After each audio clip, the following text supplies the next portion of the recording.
Coba inget-inget lagi. Kalau kamu lahir dan jadi bocil tahun 90-an, hidupmu pasti penuh warna. Dari main di lapangan, jajan di SD, sampai nonton kartun minggu pagi, semua terasa lebih seru. Nggak ada gadget canggih, nggak ada TikTok, tapi anehnya kita tetap bahagia.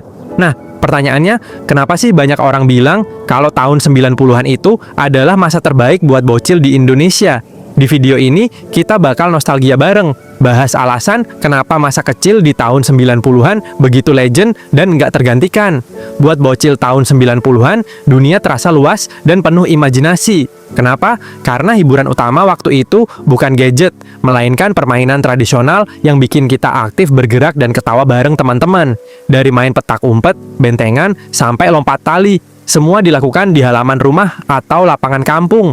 Anak-anak bisa main berjam-jam tanpa capek, tanpa mikirin kuota internet, apalagi update status.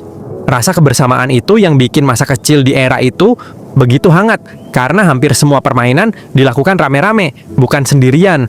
Selain permainan tradisional, bocil 90 juga punya senjata rahasia, jajanan SD yang legendaris.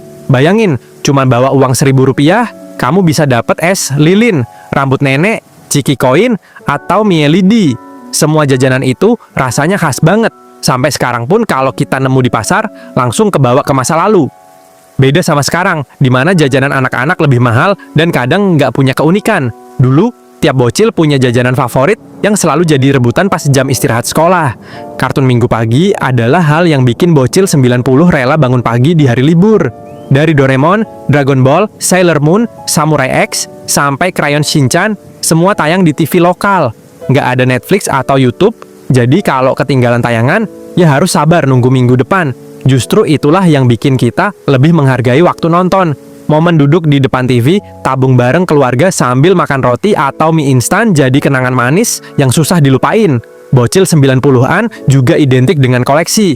Ada yang koleksi kelereng, tazos dari bungkus snack, kartu Dragon Ball, sampai stiker yang ditempel di buku. Rasanya bangga banget kalau punya koleksi langka atau yang susah dicari. Bahkan ada momen barter sama teman di sekolah, bikin suasana makin seru. Koleksi itu bukan sekadar benda, tapi juga cara anak-anak menunjukkan identitas dan kesukaan mereka. Bedanya dengan sekarang, koleksi digital mungkin gampang didapat, tapi sensasi tukar-menukar langsung sama teman itu nggak tergantikan. Selain hiburan, tahun 90-an juga punya atmosfer lingkungan yang beda banget. Anak-anak masih bebas main di luar tanpa terlalu khawatir soal keamanan. Jalanan kampung jadi arena balapan sepeda BMX atau main layangan sore-sore.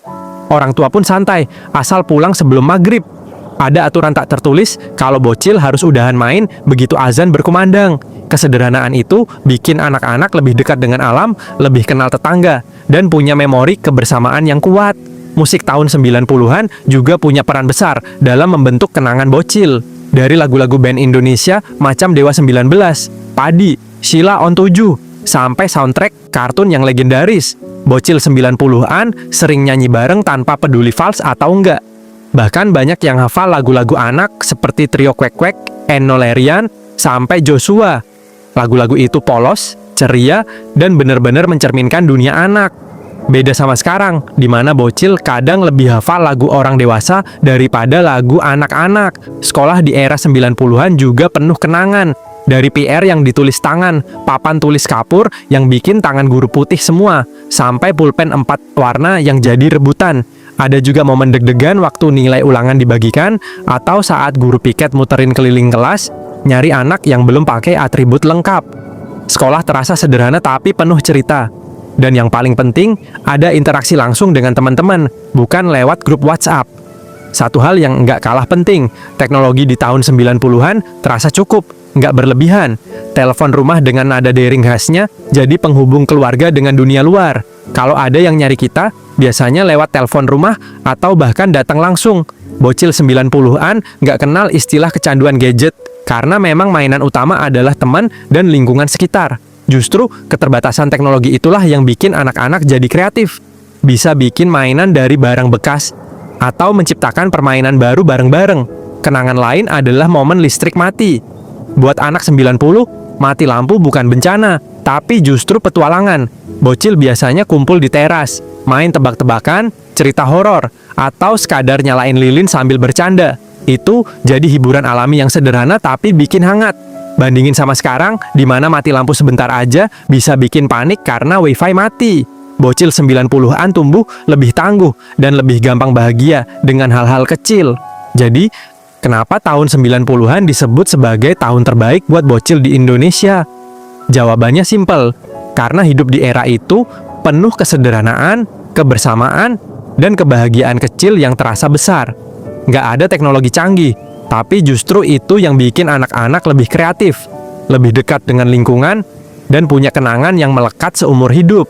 Nah, sekarang pertanyaannya, kamu tim bocil 90-an atau bocil generasi sekarang?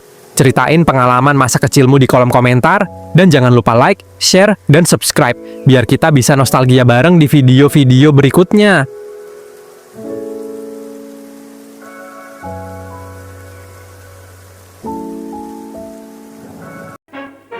Ini saatnya kita rayakan Idul Fitri.